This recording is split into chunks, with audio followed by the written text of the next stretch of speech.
It's Mark Terry. I am here. It's kind of late, but I wanted to get our TEPSA legislative update in. It's been a long week, long 2 weeks, long 3 weeks. It's kind of running together. I believe that today, although in a few little bit, it's going to be 33 days. It's 34 days to sine die.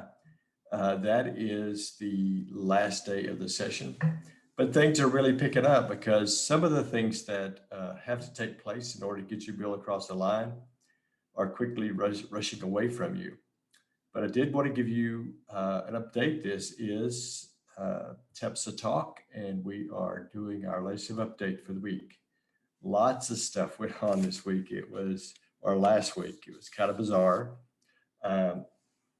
First thing, there was some accusation that a lobbyist drugged a staffer, and it was all over the Capitol. And there were comments made, and there were statements that we were going to be doing some more training. Training for lobbyists, that is, and I don't mind that a bit. I had harassment training all through my career as a principal, as do you. You have it all the time. You have it every year. I don't mind doing that.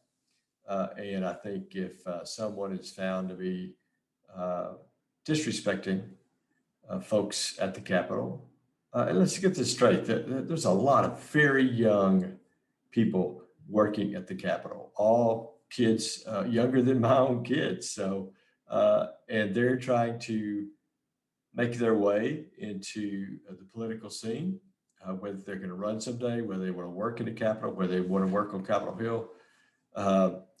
They deserve the same kind of respect that we give our students. So I have no problem with that. To date, there hasn't the Texas Department of, I think it's Public Safety. I can't remember who is exactly investigating that. They haven't found anything yet, but I still think that we lobbyists, legislators all need to be willing to stand up and have that kind of training and then to act appropriately. I mean, good grief, come on. Then Briscoe Kane, Representative Briscoe Kane, Chairman Briscoe Kane, Chairman of the Elections Committee, caused a huge uproar by trying to sub a bill. It's an election integrity bill. He kind of tried to shove that out of his committee. He had one bill that heard, and he tried to sub in another bill for that bill, and then claimed that they had heard the bill already because it said the same thing as the other bill, so let's just move on. Well, he wouldn't recognize some of the members of his committee who wanted to put some amendments on it. And it devolved into a shouting match and a Donnybrook. He tried to take a vote, and none of the Democrats would vote for it, and they were still trying to get an amendment in. And the Republicans are like, I don't want any part of this. What are you doing? He ended up pulling it. It did pass eventually, but wow, that's not the way to do government, in my opinion. Hey, and then finally, the unfortunate DWI arrest of Representative Huberty. He today had a very heartfelt apology and explanation of what he's doing to address a problem with alcohol that he has, and he talked about the steps he's going through. And I really admire him for that. Being from a family that has had issues with alcoholism, I understand the grip that can have on a person, and that you stepping out, talking about it, and then taking steps to help yourself and your family and your community is admirable. So kudos to Representative Huberty. So it was an eventful week, to say the least. let's talk about a few bills where they are. Some of these bills you've heard me talk about, but let's just kind of recap where they are. First off, what am I going to see out of this legislative session? You're going to have some changes in accountability. I don't know if they're going to be good. I don't know if they're going to be not so good, but there will be some changes in accountability. You're going to see more broadband, uh, uh, the ability to have broadband in your schools and to use that, especially our rural and remote. I think that's a good thing, and a lot of our urban areas. So I think something will come out with that. There was big news in that the federal stimulus bill, there is, they've come to some kind of agreement on releasing that to public schools. Now, how do you get that? And when you're going to get it? What form you're going to get it? Not sure.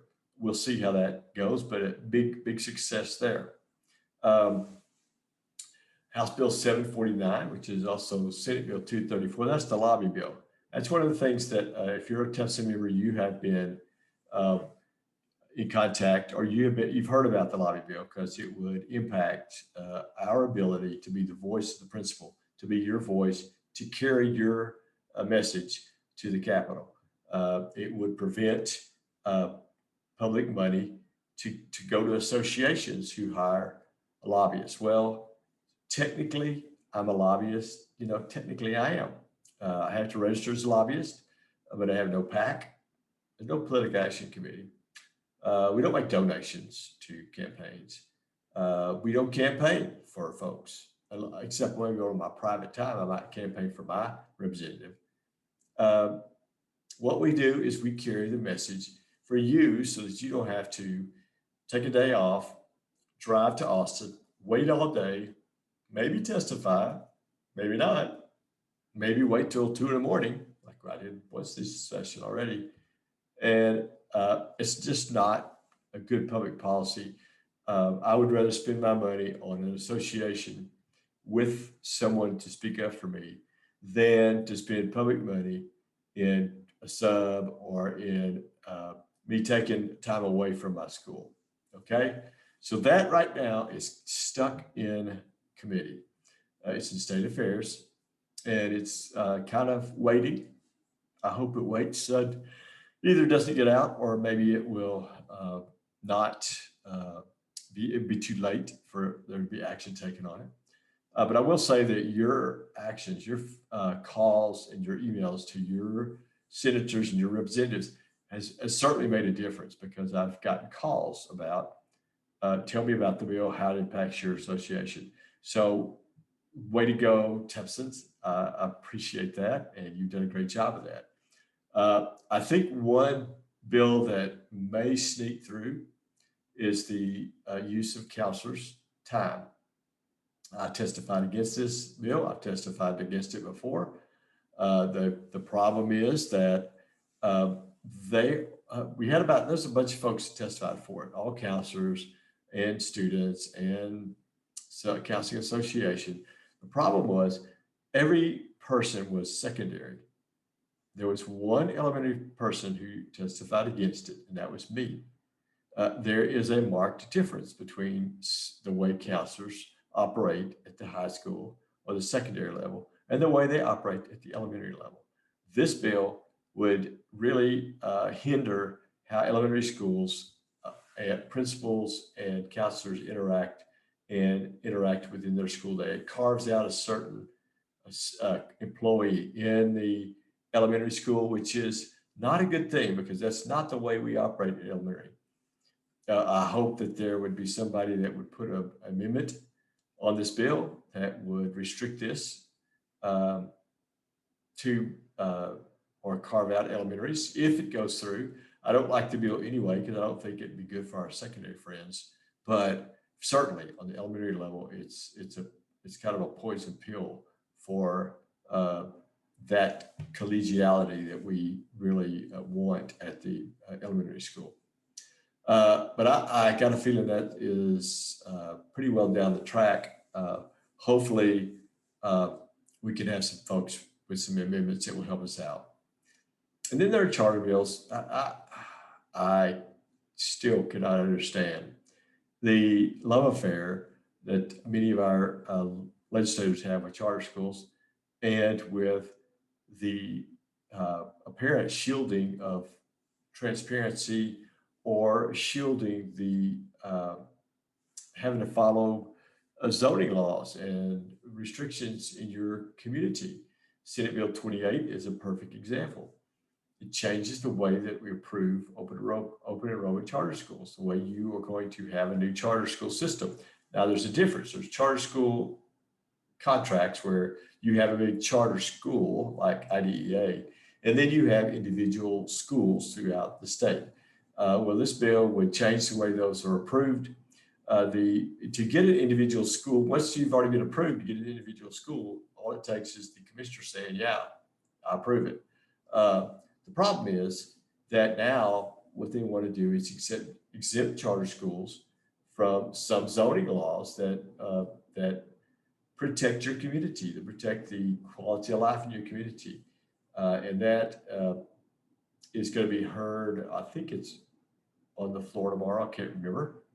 But it's not a good bill. It's not good for local control. It's not good for open transparency. There's another one, Senate Bill 487 by Hughes and House Bill 1348, that exempt charters from other types of regulation, laws, zoning. I really, really don't understand that. Why would you do that? Why would you take away local control in order to give it to state control, or to give it to the Commissioner of Education? But those are some of the bills that we're kind of keeping an eye on and following. I think there's going to be some changes to IEPs. I think there's going to be, hopefully, some changes in the way you get into open enrollment charter school. I think there is going to be some restrictions on restraint and reporting restraints that we're going to have to take a look at as an association. But it's quickly speeding up. So I want you, if you are a TEPSA member, to be on the alert, because you are going to get some messages from me, and we're going to be talking about, hey, you need to call or you need to email your legislator. And I can tell you, everybody's loving the emails because it's just click and it goes. But I am going to tell you, it is much more effective if you personalize. You take what I send you, gives you the talking points, personalize that for your school and your situation, and then send it. It's much more effective. And if you really want to make a difference, then there probably will be some times when we are in such a close proximity to a vote that you're going to have to call. At those times, that is extremely important. But I can tell you, I'm super proud. We had like 150 emails about one of the bills that I think it was the lobby bill, that went out to our legislators, and it did make a difference. So anyway, if you want to get a hold of me, my number is 512-650-6286. That's my cell phone. I'm an old principal. I won't call you back. Come on, just give me a call. Also, my email is mark@tepsa.org. If you have a question, want me to follow something, just shoot me an email. I love it. Love it. And I'm picking up my Twitter. I haven't been tweeting as much, but that will be picking up speed during these last few weeks of the session. I am at TEPSA Mark, but you can always follow the TEPSA Twitter and Instagram. It's at TEPSA Talk. They do a great job. We do, Todd and the crew do a great job. So follow that. But hey, until next time, I want you to be watching your kids, watching your community, and watching the legislature about how they're going to impact what you're doing. Thanks, and y'all have a great night.